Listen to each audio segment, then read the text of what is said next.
Good afternoon, ladies and gentlemen, and welcome to another episode of the Daily Friend Show. I'm your host, Nicholas Lorimer, and it is, I think, the early beginnings of spring. The peach tree outside my room is beginning to blossom with great, wonderful blooms, and it is all feeling a little bit warm and cheery, I must say, weather-wise. Today I'm joined from the rainy, dreary UK by Mr. Marius Roodt. Marius, how are you? And you're coming back soon, aren't you? Yeah, I'll be back in the Republic next week. So, Excellent. and it just Returning looks to the like motherland. and the weather's just starting to turn. Yeah, as well. It's a bit rainy today in London. Awesome stuff. And of course, we also have Mr. Sholan Booysen. Sholan, you're in Cape Town. How are things? I'm good, Nick. As always, excited to be on the best podcast in South Africa, the Daily Friend Show. That's high praise indeed, sir. Thank you. All right, let's get stuck into the news today. And I think probably the main story we should talk about today is rumors and confirmation in some senses that the EFF and ANC may soon be going into a coalition in various municipalities across the country. So there is news out there now that the EFF has decided to meet with the ANC. I think they're meeting with Panyaza Lesufi to start off with to discuss possible negotiations and towards creating coalition governments in South Africa's various metros. I'm thinking of places like Johannesburg and Ekurhuleni as being the prime targets for this. The DA has also warned, it says that, in its words, the EFF is planning to come to power in these municipalities through the back door by forming coalitions with the ANC. The EFF has recently been attacking the DA, saying that we are not, what was the phrase they used?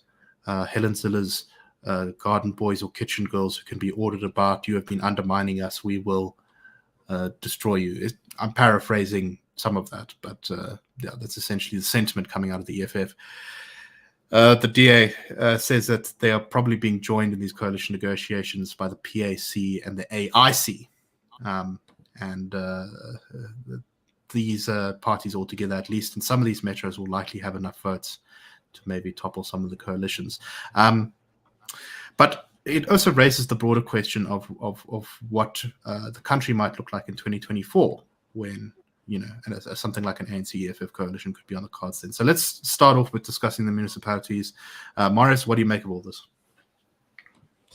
Yeah, it's not too surprising, I don't think. I just haven't looked at the maths properly yet, but I think Tshwane is probably not a likely target, depending what Action SA does. I think in Tshwane, there's a pretty stable coalition of about 5 or 6 parties. But if Action SA decides to abstain or kind of defect, then that could throw a span into the works. Well, Action SA has made a very big public stink about saying they will never, ever empower a coalition involving the ANC. So I think it would be very difficult for them to vote in any way which would see an ANC government elected. And we've seen on social media there's been quite a lot of fighting between the DA and Action SA in Tshwane, but it seems like it's starting to get resolved. And Herman Mashaba on Twitter has been tweeting that coalitions work and this is the way forward for South Africa. So I don't think I don't see Action SA defecting really, but I think in Ekurhuleni and Joburg there's probably quite a good chance, especially in Ekurhuleni. The coalition there is pretty. It's basically a minority government that runs Ekurhuleni. But I mean, it all just shows that, a lot of people have said, and I agree with them, that the EFF is kind of, the long-term goal is to get back with the ANC. And I think this is kind of proof of that. But also at the same time, I think the EFF knows this is basically its best and last opportunity to really get to national power. Because while I think, likely outcome is the ANC just under 50% in 2024, they might not even need the EFF to stay in power. But by 2029, I think we'll see ANC is probably going to be like mid-30s possibly. And I think the EFF is pretty much at its limits of, it's reached its ceiling, I think, of, 12 to 15%. It's never going to be a majority party in South Africa. So they know this is going to be its best chance. And I think South Africans in general are turning away from this kind of race baiting. And, where we can see what happened in Joburg, where the Action SA, we've had a discussion before. At face value, Action SA is, pro non-racialism and the free market and so on, and they did much better than EFF in Joburg. They also outpolled them in KwaZulu. So out of the 2 out of the 6 municipalities the Action SA ran in 2021. They did better than the EFF. So I think, a lot of people who might be casting a protest vote against the EFF might be rather going for, say, Action SA, or some of these new parties might see that come through in 2024. But I think what the point that I'm getting to is, I think the EFF knows this is his last opportunity to really kind of cannibalize the ANC and, take it over from the inside. And if they don't get it in 2024, I think Julius Malema knows that's his last opportunity to really actually get into any form of real power in South Africa. So, Sholan, one of the questions I have is, let's say in Johannesburg, a coalition of the ANC, EFF, AIC, PAC, and maybe one other party or two other parties come to power in the municipality. What effect do we actually think the EFF would have on the governance of those municipalities? I mean, how much scope do we think that they have to maybe implement some of these things? And also, I wonder how stable that would be, because as we know, the ANC is heavily dominated by these patronage networks. And my understanding of the EFF is that it's got some similar trends. I can see that relationship being a little bit unstable as there's a lot of fight over resources. What do you think, Sholan? Yeah, no, Nick, I definitely think you're absolutely right. I'm just thinking back to our previous local government elections during this period after the elections, when the coalition discussions were happening, and these metros were all hung, especially in Gauteng and in places like eThekwini. And we had the situation where everyone was shocked and couldn't fathom, like, why would the EFF vote for these DA-led coalitions and so forth? But I think it wasn't necessarily because of, the EFF suddenly came to the senses and realized how brilliant and amazing free market economics is. No, that was not the case. It was merely out of spite to essentially hold the ANC hostage, like they currently are doing right now. Strengthen their negotiating position. Yes, exactly. And that was exactly the tactic back then. And now we have a situation where the ANC know the end is near. And they are low-key coming to the EFF with the tail between the legs in desperation, wanting this ANC EFF powerhouse to be what solidified, or whatever the case may be. But on your question, Nick, I do think that this ANC EFF coalition will merely, it will sustain with the status quo and actually deepen these radical ideas like expropriation without compensation, because previously the EFF walked away from the ANC saying that, you guys aren't serious about this EWC thing. We need it for all land in South Africa to be under this process. But I think eventually it will fail, exactly for the reasons that you mentioned, Nick. Having a leader like Julius Malema is a very schizophrenic experience as an EFF supporter, because 1 minute the ANC are the most shameful mafia organization on the face of the earth. The next thing, you wake up on a Thursday morning, the 25th of August, and suddenly your leader decides, you know what, maybe a coalition with the ANC is a good thing. And I'm like, that is a very volatile situation for any supporter of a political party to be in. And it really shows how easily the EFF are willing to let go of whatever weak stance of principles and policies that they have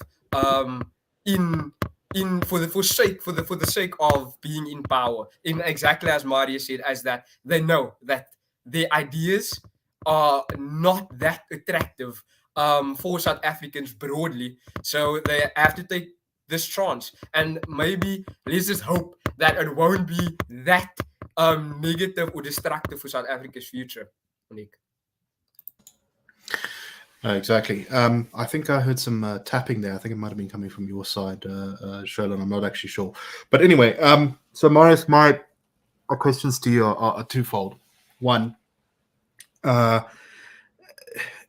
have we, firstly, what do you think EFF governance in coalition would look like? How different would it actually be? Because obviously the EFF is more radical than the ANC, but ultimately they agree on a lot of the same things. And so I wonder how much of a policy difference it really would make. But two, the EFF, I think, has actually managed to gain quite a lot of support from declaring that it is the most in opposition to the ANC. I've encountered, back when I was a politician, I encountered EFF voters who said, no, we're not voting for any other opposition party. We're voting for the EFF because they are the ones who are taking the fight to the ANC. And so going into coalition with them, I wonder whether those people will be a little bit disappointed. And the third thing, just kind of connected to the first point, is I think it was Helen Ziller who said, she said, actually, the EFF must run a municipality somewhere, because if they run a municipality somewhere, their ability to criticize will be severely diminished by having their own track record. And so I wonder whether the EFF would really go into a stable coalition with the ANC, or whether it would continue to play this game of staying out of power, but voting in an ANC mayor, but then pretending like they're an opposition party again. What do you make of all that? Yeah, I think that's exactly it. The EFF has been very careful about, it's basically been what you would call confidence and supply agreements with the DA, where it'll support their mayors and their budgets with, certain caveats, but they don't go into formal coalitions. They're not they don't sit on the mayoral committee or anything like that. There's been a couple of places where we've had EFF mayors around the country, but they're a handful. I think there's one or two in the Free State, a couple in KwaZulu-Natal, but generally the EFF stays out of formal government, and I think that's exactly it. All the kind of failures that we see with the ANC government now, if the EFF is part of a coalition, people will be able to say, well, you were part of the ANC government for the past 5 years, things have got worse. What do you guys do about it? And I think it's also very accurate that lots of EFF supporters would not be happy with an ANC or with the EFF supporting the ANC. And I think it would actually be a mistake for the EFF if they are actually interested in building a better South Africa. Well, we can have a debate about that. But I think same why the DA shouldn't go into any coalition with the ANC. It'll just be keeping, this what's busy, like a dying organism on life support. And the DA and the EFF would both be doing that if they're going into coalition with a party. And both of them, this happens around the world, where there's a bigger party in a coalition with a much smaller partner. The smaller partner always suffers from the decisions that happen. A good example is the Lib Dems and the Tories, who were in coalition in the UK between 2010 and 2015. The Lib Dems didn't get any of their policy positions pushed through. They were undermined, and they actually saw their vote share go from about 22% in the 2010 election in the UK to about 8%. And they lost their number of MPs went from about 55 to 8 or something like that as well. So, it's when a smaller party goes into a coalition with a much larger partner, instead of, these kind of multi-party coalitions that govern most of the metros in Gauteng, where the DA is the biggest partner, but they only got about 20% of the votes and so on. So I think it would be a mistake for the EFF and the DA to go into coalition with the ANC. And but as you say, there's not too much policy difference. I think the EFF just wants to get close to the TRAF. And I think it's probably easier to get close. The TRAF's a bit closer if you're in partnership with the ANC compared to, say, the DA and the various coalitions it runs. So last question to you, Sholan. Some people have said 2024, ANC drops below 50%. They go into coalition with the EFF and maybe a few other parties, depending on how badly or well they do. And this means that things will be even worse, because we'll have an ANC EFF coalition that'll then completely destroy property rights, poison race relations, you name it, do all sorts of terrible things. What do you make of that scenario, considering some of the things we just talked about here? Yeah, no, what I would definitely say, looking forward to 2024, if that scenario does play out, and it's probably the worst case scenario for anyone that wants to see a thriving South Africa, I'm like, the ANC and EFF together will certainly, I think it will only worsen the issues that we experience, whether it's corruption or unemployment or rising cost of living, because their policies, whether it's EWC, whatever else, prescribed assets, these things that they are pushing so badly will only worsen the situation for us. But I also think at the same time, it will give as Marius mentioned, that it will, because it will, the EFF attaching itself to the ANC will only diminish its power. I think that, especially for freedom lovers, for people who want to see free market, who want the removal of race-based policies, that should actually be an opportunity for us to capitalize on not only our messaging, but also for civil society organizations, whether it's the RR, whether it's the Freedom Advocacy Network, these individuals who are in opposition to these ideas, to actually be like, look, unfortunately, we were proven right. I know that's a very unfortunate situation to be out, but to be like, we warned multiple times that, guys, there is a clear distinction between pro-growth policies and policies that are merely redistributive and have no ability to create like the land reform suggestions by the organizations like the EFF and ANC. So I think that it will definitely be an opportunity and not merely just an obstacle, but an opportunity for us to be like, guys, these policies do not work. Here is proof that these extremely left-leaning organizations merely just want to introduce a more socialist, a more communist country in South Africa, want to make it a more communist country, and that these things simply just won't work, or else we will go down the route of countries like Zimbabwe, where these things clearly have not worked. But I do think also, Nick, that this will be a clear competition for power in South Africa, and that's what politics is, and that should be exciting for us. Despite all the risks that come with it, is that there will be actual excitement, that interest will be generated in our political process in this country, and I think that's something we should be encouraging more than ever before. Yeah. Right. I do wonder whether such a coalition in 2024 would be able to even last to 2029 without falling apart. But anyway, interesting times, and we'll obviously have to see what comes up. Maybe these negotiations will go nowhere and the EFF will not support the ANC. Clearly, also, it's trying to get more out of the multi-party coalition, the EFF is, by threatening to do this, because I think they're pretty good at playing their cards well about which party to pick, who to back when. But we'll have to see what happens. Anyway, let's move on to a country fairly close to us, but also not bordering us, and that is Angola, which has just had elections to see which is going to be the biggest party in parliament there. Angola is an interesting country because I think to describe Angola as badly run is sort of an understatement. Some parts of the country, I believe there's some parts of Luanda which are literally the most expensive place in the world to live, because you've got the combination of having money from Angola's vast oil reserves, but at the same time their economy is so weak outside of oil that you have to import almost everything. It's been dominated by the MPLA since they took over from the Portuguese in, 1975, 1976? And has been locked in this titanic struggle with various groups, but mostly with UNITA, who even after the civil war in Angola ended, have dominated the politics. UNITA may even have, I know that many people believe that UNITA may have won the first democratic elections against the MPLA, but were cheated out of it by electoral fraud. So the stakes are pretty high. Democracy doesn't have a great name in Angola.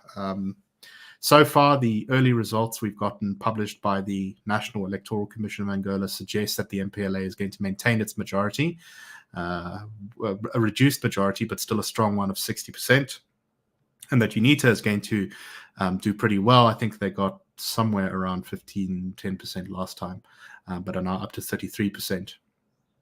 There's been a lot of speculation that UNITA might even have had a chance to win this election, because a lot of people have been very upset.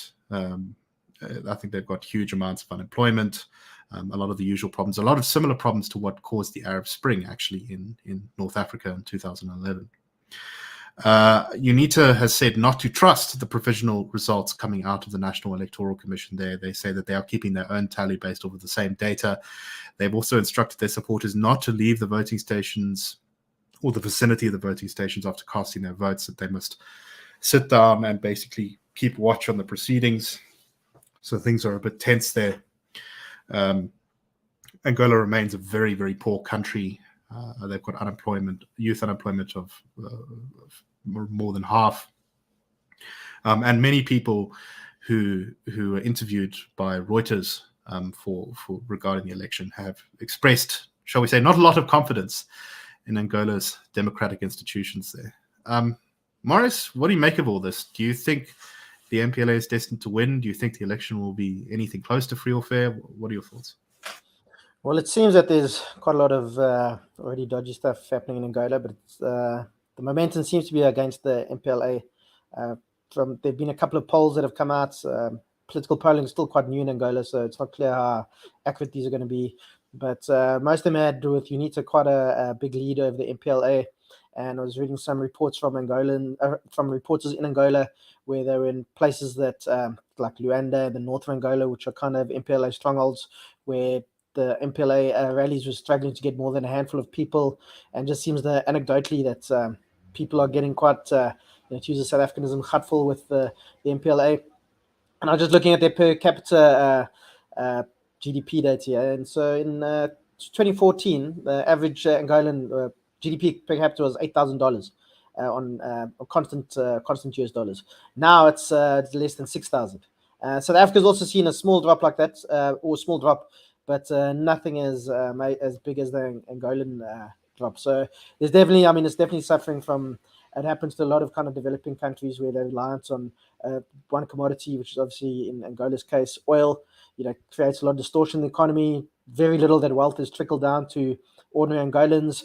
As you said, Angola is pretty much one of the most expensive cities in the world, but only very few Angolans can actually afford to, eat out in Angola or go to a bar, or whatever the case is. Most people live in kind of conditions that many South Africans live in. So it's obviously there's quite big problems in Angola. There's also been major corruption in Angola. Even though the new president took over from Eduardo dos Santos, I think it escapes me when he did. Probably I think 2019. Joe Lorenzo. 2017, I think. Yeah, Joe Lorenzo. Yeah. João Lorenzo is his name. In the beginning, it seemed like he was going to clean house and kick out the kind of corrupt elements in the party and governments. But since then, it seems like he's doing what the MPLA wants, kind of similar to our president, who when he came, we thought he was going to get rid of all the worst elements of the ANC, and it's been pretty clear that he's going to do what the party wants rather than what's good for the country. I think that's pretty much what's happened in Angola. There's also been some weird things happening there with the former president. Dos Santos died in Spain a little while ago, and there's some fighting between the Angolan government and his family about where he's going to be buried. The Angolan government wants him to be buried in Angola. His family says they don't want him to go back to Angola because the Angolan government's victimizing them. It's nationalized some of their assets. It's stripped Isabel dos Santos, his daughter, and the richest woman in Africa, of a lot of what she had. So Angola's quite an interesting place, and there's some weird things going on there, but definitely one to watch. And if UNITA does win, it'll be the first time the liberation movement does get voted out in Southern Africa. So it's something to watch, but it's looking pretty unlikely at the moment. Well, of course, UNITA is itself actually sort of a liberation movement as well. So it's striking to me that Angola is in many ways, I think, kind of the quintessential example of sort of the bad governance that has plagued many African countries. It's got a very small elite that has captured the oil and has made absolute piles of money off of it, like, as you say, Isabel dos Santos. And yet its politics is still frozen in almost the kind of the Cold War dynamic of having you choose between the MPLA or UNITA, who to vote for. It's really not great. And of course, those two organizations, UNITA, while it's most famously was supported by the Americans in South Africa, it was originally founded by the Maoist Chinese as their representative in the Angolan Civil War. And the MPLA, of course, was backed by the Soviets. So, one doesn't have a lot of confidence that there's any political change on the horizon, I think, even if UNITA does win. But Sholan, what do you make of all this? I mean, is there anything South Africa can learn from this? Yeah, no, I definitely think Angola should not be ignored, especially not with regards to the elections, because I think it's one of the most important African countries, especially with regards to the natural resources. I mean, a lot of foreign intervention has taken place in the country. I mean, the civil war, even to this day now, we have a situation where opposition parties are like, there's great poverty in the country. It's rather volatile, and we have a situation where the opposition parties are saying like, no, we're going to move closer to the west, while the current MPLA are like, nah, we're going to be close to the Russians. I mean, these pro-Russian military forces even inside of the country. That is a really that's a hot mess, is what you would call that. For all of those things to be happening in one country. Even just thinking about the fact that there's so many mineral resources that people want out of the country. I do think that, South Africa can definitely learn from it. Not only the Angola situation, but even like the Arab Spring scenario that you touched on, Nick, is that when you have the situation where so many of your people in your country are living in poverty, are begging for means to survive, and you have a huge youth population that is just not active participants in your economy, that is a mixture and a dangerous situation for your country to be in. Because eventually it will go on for a time being, but eventually you reach the point where we will see a situation where a revolution will take place, and it will usually end up in way worse violence and a country that is in disarray, that's completely broken up in civil war. I'm even just thinking Yemen is a situation like that, where Libya you know as what, well. there's when civil war, yeah, exactly, where a country is ungovernable at the end of the day. And that's why the South African government definitely need to think that their actions and the inaction has consequences when it comes to not addressing like the plight of the ordinary people that live in the country. So that is definitely something South Africa needs to take away from that, Nick. Very much so. All right, we don't have a huge amount of time left, but let's move on to our very last story here, and this is about the Ingonyama Trust, which is, of course, the sort of trust by which the Zulu King holds large pieces of land in KwaZulu-Natal, the former sort of KwaZulu homeland area.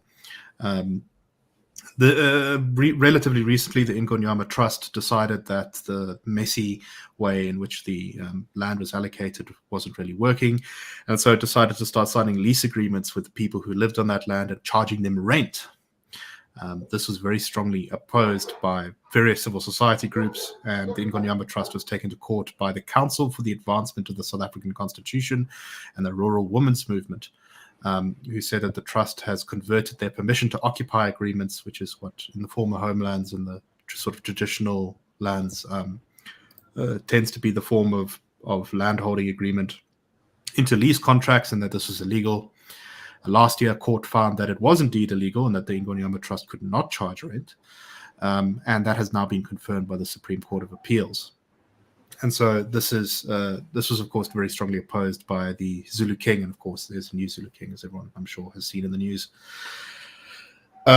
So, yeah, it's the ANC as well, for its part, despite the fact that Kgalema Motlanthe chaired a commission which said that the Ingonyama Trust Act should be repealed and that perhaps this land should be given to some of the people who live on it. The ANC in KwaZulu-Natal has very strongly stressed that it is totally on board with defending the rights of the Ingonyama Trust and protecting the rights of the Zulu King. Sholan, very briefly, what do you think of this? Yeah, no, Nick, at the score, I would say that we have a situation where the ANC is literally telling the Zulu monarch that land expropriation will happen, but it won't happen with inside the bounds of the Ingonyama Trust. And I think this top-down approach is exactly what occurred during periods like apartheid and colonialism, where we have these elite individuals who are literally deciding how land will be, divided and in a manner that should benefit you, the Zulu King, and the ANC will will take control of the rest of the land. And I mean that, and in that approach, in that top-down approach, that is where the ordinary citizens suffer the most, who are left at the bottom and out of the conversation, because these like ordinary people that live on the land of the Ingonyama Trust, they are not given title deeds. They don't have the freedom to expand or develop the land that they live on, because they're too busy paying rent to the Zulu monarch. I'm like, that is a big impediment for something like building generational wealth. So I really think that it's way counterproductive. And I also have some sort of feeling that the Zulu monarch won't be too convinced by this ANC suggestion that the Ingonyama Trust won't be touched by expropriation without compensation. I don't think they buy it as much as they are letting on. Yeah. Marius, very briefly, your thoughts. Yeah, just shows you that the ANC is on the side of the Zulu King, who owns whatever it is, 20% of KwaZulu-Natal. That's all this kind of rhetoric about giving the land back to the people, or whatever you call it, is all just rhetoric. If we do see something like expropriation in that conversations, it's going to be about the elites, and that's exactly what we've seen with the ANC backing the Zulu King. Of course, there's some real politica, because they don't want to be seen as going up against the Zulu King with the 2024 election coming up. But it also shows you that the ANC is not interested in actually, making people landowners. It's all about, kind of, actually in a lot of ways preserving the status quo, actually. So this doesn't really surprise me. And also showed that's also why they, if people can't invest in the land and actually own it and get given title deeds, that's this also prevents the creation of wealth and all kinds of things. So, it's Right. that's also one of the places, low-hanging fruit, where we can see a lot of land reform is in the old homelands. Right, and it keeps people essentially something like feudal serfs rather than as citizens of a free nation. Anyway, this is a much bigger topic that we don't have time to properly discuss. But I hope that you found this show interesting. I hope that you found it enjoyable. And we will, of course, be back next week on the Daily Friend Show. I hope that you all have a most excellent and wonderful weekend. Cheers, everyone.